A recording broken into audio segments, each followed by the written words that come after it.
Bwana Yesu asifiwe. Ninawasalimu tena katika jina la Yesu Kristo wa Nazareti aliye hai.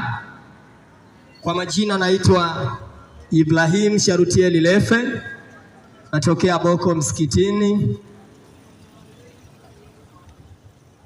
kanisa la FPCT Pentecoste linalopatikana Boko kwa Mpemba, chini ya mchungaji Elia Mtishibi Emmanuel,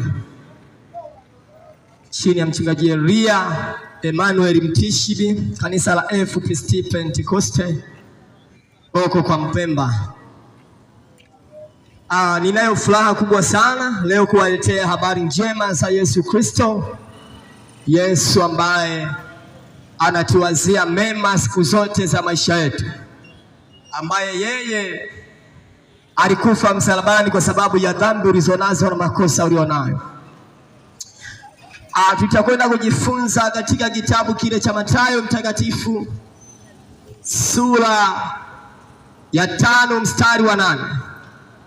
Biblia inasema, heri wenye moyo safi, maana hao watamuona Mungu. Heri wenye moyo safi, maana hao watamuona Mungu. Heri wenye moyo safi, maana hao watamuona Mungu. Lakini ukisoma katika kitabu cha nabii Isaya sura ile ya kwanza, kuanzia mstari ule wa 16, utaona jinsi ambavyo Yesu au Mungu mwenyewe anajetusisitiza tuende mbele za uso wake ili tuweze kusemezana na hatimaye tuweze kuacha matendo ya dunia na kuenenda katika matendo yaliyo mema. Anasema acheni kutenda mabaya, bali jifunzeni kutenda matendo yaliyo mema.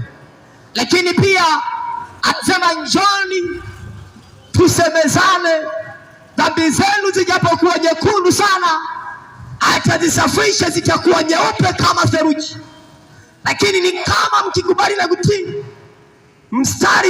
Kitabu cha nabii Isaya sura ya kwanza mstari ule wa 19 na mstari wa 20, anasema kama mkikubali na kutii mtakula mema ya nchi, lakini mkikataa na kuasi mtaangamizwa kwa upanga.